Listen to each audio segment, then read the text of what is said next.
You Booked It, episode 15. Hey, entertainers and performers of the world. I'm your host, Dane Reese, and welcome to You Booked It, where I chat with inspiring entertainers 7 days a week. By digging into their journey, we're going to discover everything you need to do to be a successful entertainer. You know, because training usually skips that part about how to actually make your skills work for you in the real world. Fellow entertainers, my drive here at You Booked It is to share the inspiring and incredible journeys of successful entertainers. We are here to support your journey. So go to youbookeditpodcast.com and join the You Booked It email community where we dig deep into truly actionable things you can be doing right now to help you book that next audition, submission, or gig. If you enjoy this free podcast, please show your support and search for You Booked It on Apple Podcast or your favorite podcast app where you can subscribe so you don't miss an episode, leave a rating and review.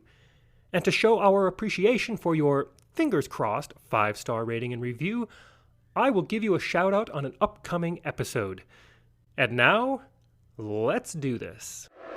Alrighty, let's get started. I am excited to introduce my guest today, James Simpson. James, are you ready for this? I'm ready. Let's do it. Perfect. All right, James is originally from the United Kingdom, where he trained in performing arts. He began his professional career performing around London, where he danced in 50 Cent's UK tour. US credits include dancing in Aerosmith's resident show here in Vegas, the Australian Bee Gees show at Excalibur Las Vegas, and the Latin Grammys. Currently, he lives in Las Vegas with his wife, Ariel, who is a professional figure skater and yoga instructor. And a nice little fun fact about James, he also has a Great Dane and a black cat. Now, James, that is a quick intro of who you are and what you've done, but why don't you tell us a little bit more about yourself, fill in the gaps, who you are, where you're from, and a little bit more about what you do as a professional entertainer. Yeah, sure. So, yeah, like you said, I'm originally from the UK, and I was born in a town about half an hour outside of London called Reading. And I kind of started, my performing arts training there, and then went on to a bigger college inside of London. It was called Tiffany Theatre College, did 3 years there. And once I graduated from Performing Arts College, I was working as a professional entertainer in London for about 3 years, I'd say, kind of going between like acting jobs, singing jobs, dancing jobs. Like I've always have been pretty passionate about all three. So I and was like lucky enough to book the jobs for all three of those. From there I went on to work with Royal Caribbean on cruise ships for a couple of years, where I met my lovely wife Ariel, who you mentioned.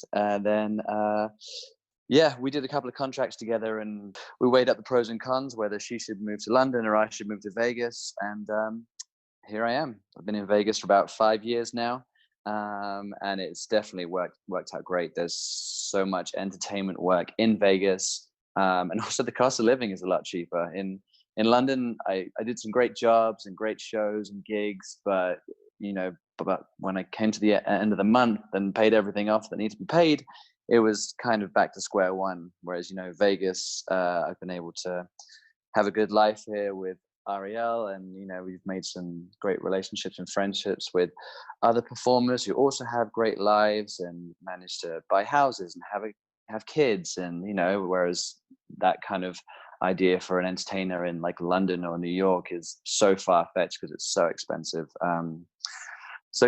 Vegas has been great. And since I've been here, been working as a singer, dancer, actor, done a couple of modeling jobs as well, which I honestly never I would do. That's been cool.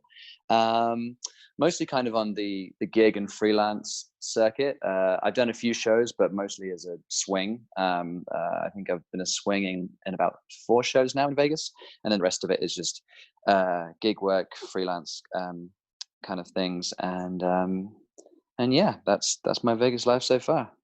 That's wonderful, and that's what I love about Vegas. I've said this on another interview that I had, that I find Vegas to be the best city for entertainers that want to entertain for a living, because we have so much here. We have so many live shows, and there's so much freelance and gig work here. Yeah, I also like that you don't really get pigeonholed here. One of the things that I struggled with in London is that you went to these auditions and castings with your resumes, but even if you were the best singer in the world, if you didn't have anything on the resume, they wouldn't see you for this role or wouldn't see you for this, and it was difficult to kind of get in and do everything you wanted to do. Where in Vegas, it's like turn up, show us what you can do, and if you're good, we'll book you. So it's they'll give you a chance. I've had the chance to audition for some like pretty major roles in shows that I would have never had a look in had I been back in London. So I like that Vegas is very accepting in that way.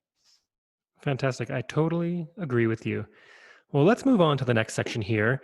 And I am a sucker for a good quote. What is your favorite quote that you'd like to share with our listeners? I'm going to be such a Debbie Downer on this one. I actually am not a quote person. I really, I'm the kind of, I have this, I'm going to get a lot of backlash for this, but I'm the sort of person that will scroll through Instagram, and if I see you've put a cheesy quote on one of your pictures, I just kind of just keep scrolling, and I'm that kind of. But you know what, I did think about it, and I have thought about this before. But there are a few quotes that I don't like, so maybe I can kind of dive into that a little bit with regards to our industry. I don't like it when people put so much of their success um, onto other people. Like this, like the cheesy one is when people say like booked and blessed and so grateful for this and this. And I just wish people would just, appreciate themselves more. Like, you, if people are, writing these quotes because of some big job they booked, or I'm so grateful for this person, that person, this and this. It's like, yes, these people did help you out, and they did get you to where you are, but why did they do that? They did that because of your talent and your personality and your skills. They're not going to put their faith and vouch for someone that's, doesn't have any talent or isn't any good, or, isn't going to work well with others. So yeah, I don't always like it when people put a lot of their success on other people, and just, appreciate yourself more. You put in the hard work, and this is all down to you, and you've been seen for it. So that's my view on the quotes. No, I love that. I love that you have a unique perspective on that, and it's perfect. Yeah.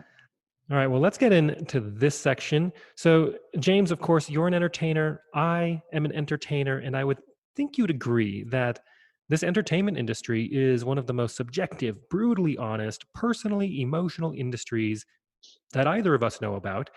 And you know as well as I that in order to create and to have a successful career in this industry, like you're having now, it it takes a lot of dedication and hard work. And while of course, yeah, there is an outrageous amount of fun and excitement being an entertainer, doing those really cool corporate gigs or being on an amazing stage doing a great show, there are also your fair share of obstacles and challenges and failures that inevitably you're going to have to experience and work through. So tell us, what is one key challenge, obstacle, or failure you've experienced in your career, and how did you come out the other side better because of it? I think a big one that stands out for me was very early on in my career. I'd say it was so right after I left Performing Arts College, and I hit London and the West End audition scene. I mean, taking this story back a little bit further, I actually started to lose my hair when I was really young. So thanks, Dad or Grandpa, whichever one Yeah, I'm right gave there me with that you. gene. And I want to say it's like 18, 19. I started to really like notice that I was losing it.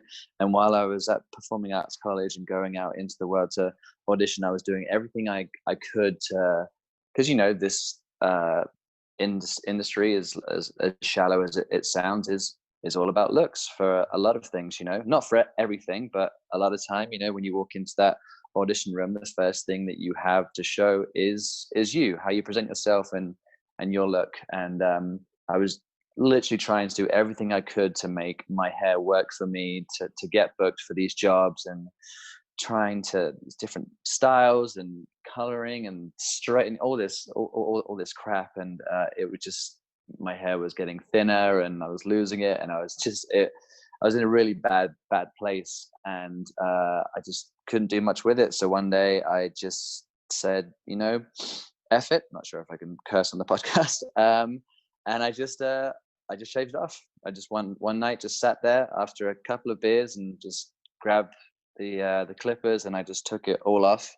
And I didn't hate what I saw. I was, I was a little bit nervous about it, but then it worked for me. It actually gave me a stronger look, and I started to notice that I got callbacks. I got finals for auditions. I would book more gigs, book more jobs, like a lot more success than when I had hair, and which I would have never have thought would have been the case.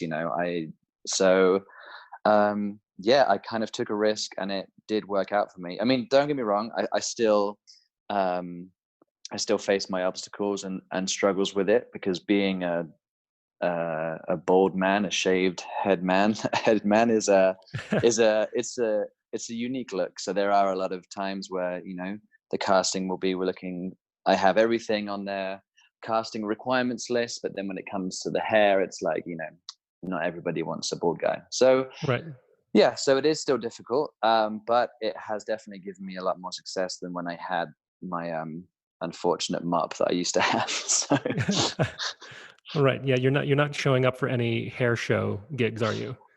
I don't know. I mean, I'd like to still reach for the stars, but we've got to be realistic here. Right. I'm right there with you. Just not too long ago, I felt like I'd just been living a lie with my hair a little bit too long, and I said, you know what? It's got to go. So Buzzed it. I've joined the That's club. right. No. Oh, That's it. yes. I did see. I did see that. I think I commented on a picture you posted or something, and I was like, "Welcome to the club." And Yep. yeah, it's I think as long as I don't start wearing bomber jackets and boots and walking down the street, then I should be my look shouldn't be too drastic to anybody. Yeah, perfect.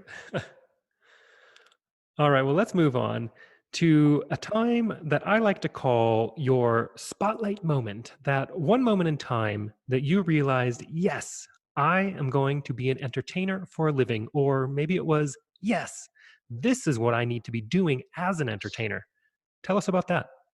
uh, for me, it was I was very young. So when I think I was around 8 years old. I'd been for a few months. I'd been playing a little bit of like Saturday league football, or soccer for any of my American listeners here. And I think my mum just kind of noticed that I wasn't really into it, wasn't really enjoying it, and said, let's take you out of this. Let's find another hobby for you. Is there anything else you're interested in? And asking that to an 8-year-old is pretty useless. And so she kind of went out on a limb, and she grabbed a Backstage, I think it was called Backstage magazine, or something similar to that. Yeah. And they were having an audition for the West End production of Oliver, and they were looking for some orphan boys.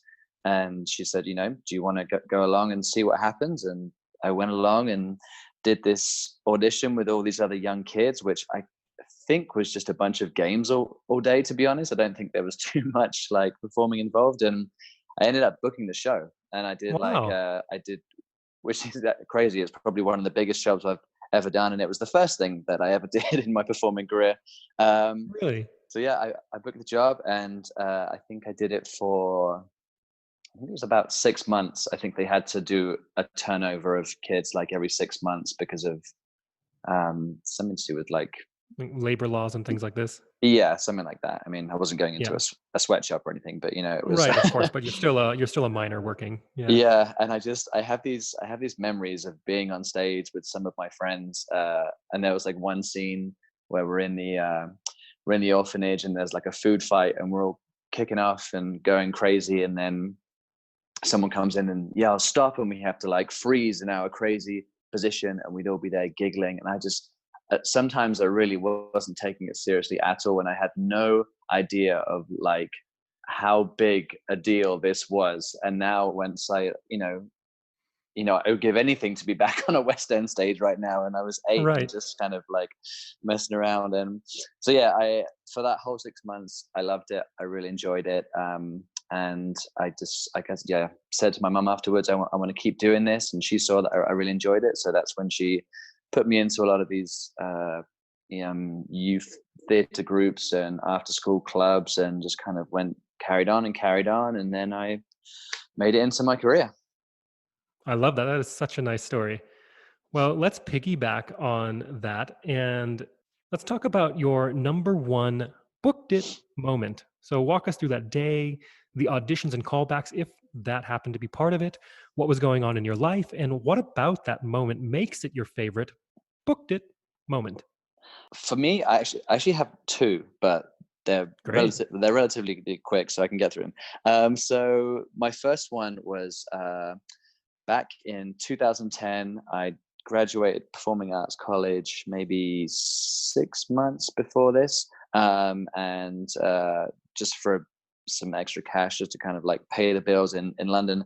I was working on a construction site. I was doing manual labor, and I hated it, but it was just my dad's company, and I needed the money so I could just and I could also get the time off to go to auditions and that kind of thing.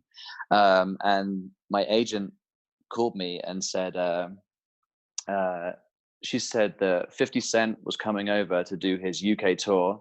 And for whatever reason, everybody who came over except the dancers, all the dancers' visas had been denied at the airport. And I can't remember the logistics of it, but basically everyone could come over except for the dancers. So that Wow. the team had to do a mad scramble to find some British dancers just for the UK part of his tour. And they said, we want to submit you. Do you have any videos? And I hadn't done anything at this point, so all I had was like my college dance videos. So I kind of submitted some of those. That they weren't great quality, and I didn't really have my hopes up. And they said, "Cool, we'll send that in, and we'll let you know." The next morning at like 7 a.m., I think it was raining, freezing cold. I was digging a hole on some construction site for some plumbing work or whatever it was. And my agent called me up and said, "Hey, they saw the video. You're booked. They want you for the gig." And I was like, "Amazing." Wow. They were like, "Amazing. What's the details?" And they said, "You need to get on a train like ASAP because rehearsals are today in the north of England." So I ran home, grabbed some rehearsal gear, hopped on a train, still like dusty and muddy from work. I arrived to rehearsals like half an hour late. We rehearsed for 4 hours, and then we had to go on stage that night, like literally. What?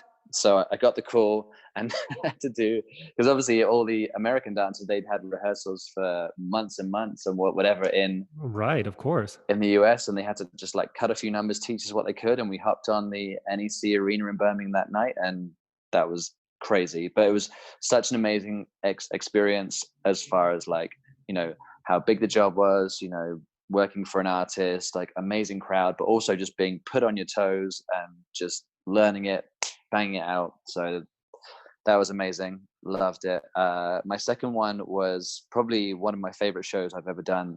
When I was working on cruise ships for Royal Caribbean, I did. We did the Broadway production of Chicago, and I went to the audition in London. I was originally going in to audition for a singer for Saturday Night Fever. I went in, sang a couple of songs, and they were doing the whole whispering behind the table about me as I stood there being judged. Everyone knows that. And they said, would I be interested in auditioning for Chicago instead? Because Royal Caribbean had just picked up the rights from Broadway, and they were doing that next. And I said, yeah, sure. So they said, okay, come back tomorrow. And I turned up the next day, and there was maybe a group of like 20 finalists who were there, and everybody else was kind of giving me funny looks and asking me questions. They're like, "Oh, we didn't see you for the past three days," and everybody else had been doing all these other dance rounds, because as well as Chicago, you also do another show on the ship, which is this big like contemporary aerial show. So they had all these different dance rounds and partnering and stuff. And then I just kind of walked into this like final, and I had to just do some script and sing a couple of songs. What else was there? Maybe do a little bit of all that jazz choreo, and then I booked the gig. And I thought it was crazy that they put so much faith in me and really hadn't seen me dance, because it's Fosse, which is, if anybody knows Fosse, it's an incredibly difficult style, as well as all this contemporary dancing that we were doing in the other show. So I was like, this is wild. Just off of a few songs and a bit of script, they put their faith in me, and I could turn up to the shit rehearsals and be awful. And without tooting my own horn, luckily I wasn't. But we got into rehearsals, and we got to rehearse with the Broadway director and Broadway choreographer, and it was just such an amazing experience. I loved it. Probably one of my favorite shows ever. So yeah, those are my two booked it moments, I'd say. I love it. That is such a good story as well.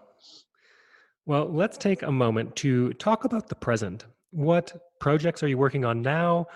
What are you looking forward to? And of course, look, we are amidst this global pandemic. How do you see the entertainment industry moving forward in the next couple of years? Yeah, that's I'm pretty sure it's on everyone's minds right now in our industry. For me, right before everything hit with the quarantine and COVID, I just been booked for the Australian Bee Gees show, which is at Excalibur, and they also have a touring cast in Australia, Europe, and North America. And they were looking for a swing to cover the Robin track of the Three Brothers. And so yeah, I did my first show with them at Excalibur. When was it? It was on March 15th, and then went into the dressing room after the show. Everyone said, "Great job, but Excalibur is closing down tomorrow." So I literally had my Yep. first night, and the hotel closed the next day. So I guess I was awful. I'm joking. So yeah, and then I was also working as a swing. I was covering Justin Rodriguez. He's a singer in town at the Link with the Extreme Live Band. So they perform on Thursday through Sunday nights. It's in the casino. If anybody wants to go check them out, they're amazing. It's you don't have to pay to get in. There's no tickets or anything. You can sit at the bar or have a dance. They're an amazing band. So whenever Justin can't do his nights there, then I kind of come in and cover for him.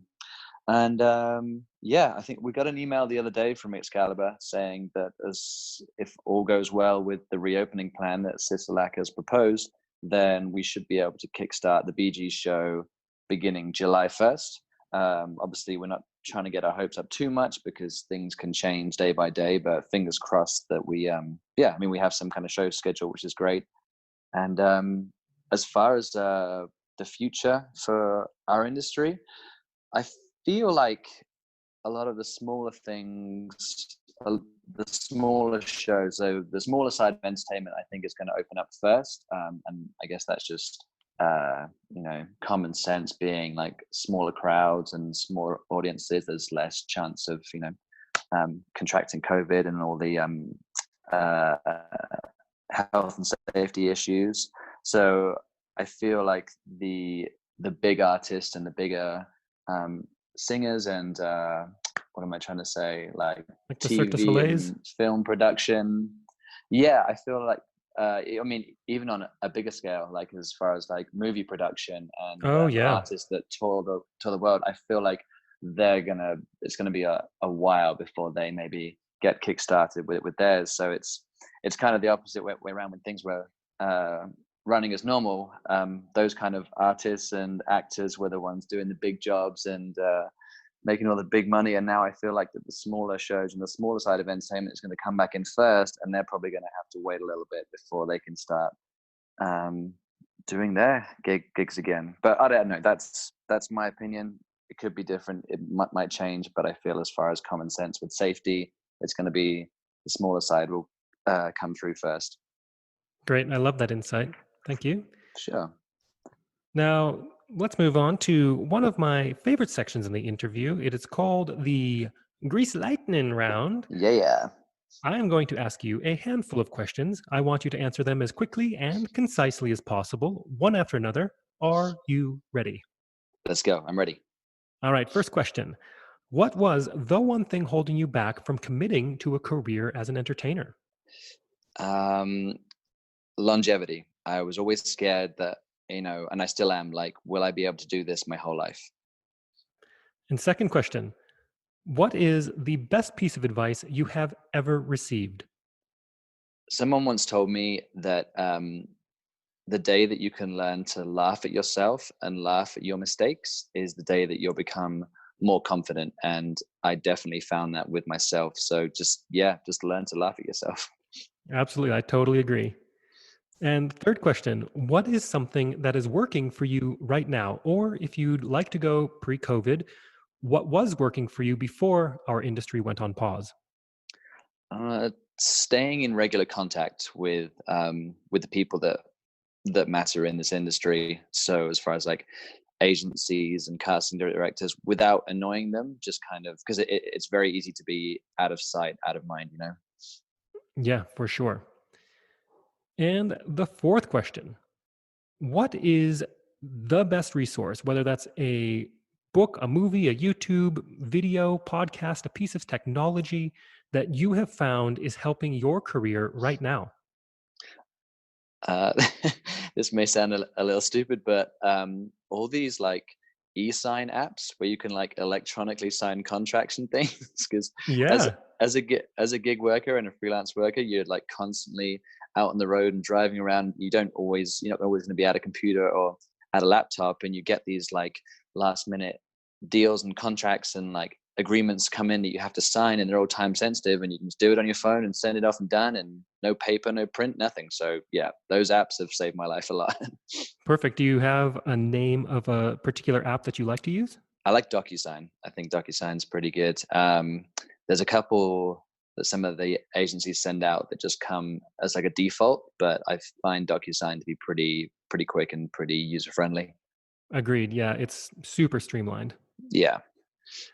All right. And the fifth question, if you had to start your career from scratch, but still had all the knowledge and experience you've collected from your career in the industry, what would you do or not do? Would you do anything differently or would you keep it the same? I think two big things for me. I would have started my dance training earlier. I didn't start dance until I was like 19, and I wish I would have had a lot more years of training in that. And also, I think being a musician is really helpful. So I would have learned to play a couple of instruments, because I think it could have opened up another side of chances for gigs. For sure. And the last question, what is the golden nugget knowledge drop you've learned from your successful career in the industry that you would like to leave with our listeners?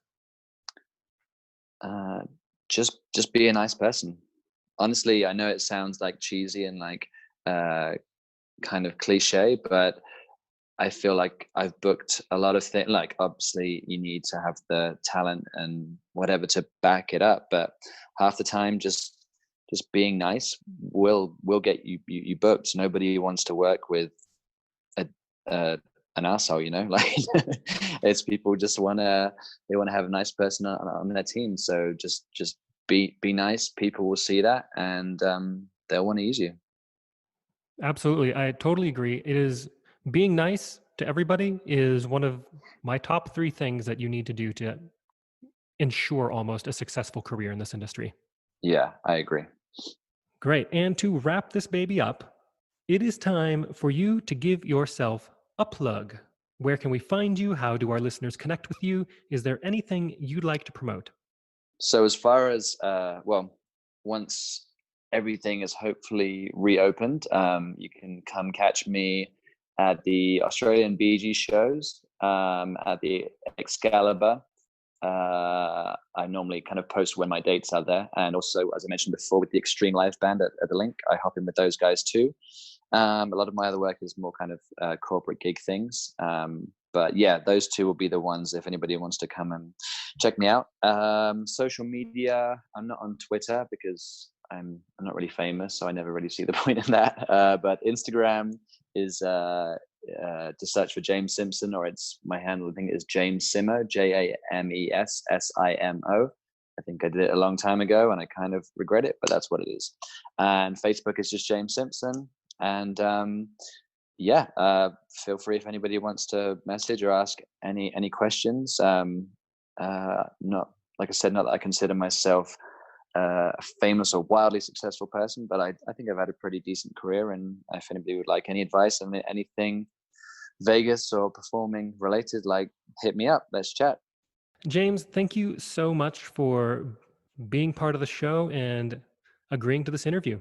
Hey man, thanks for having me. This is a great idea. I love it. Thank you so much for joining us today.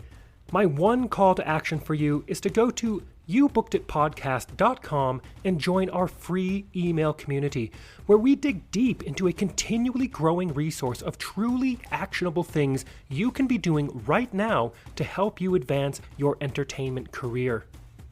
Don't miss an episode. We have a new guest 7 days a week.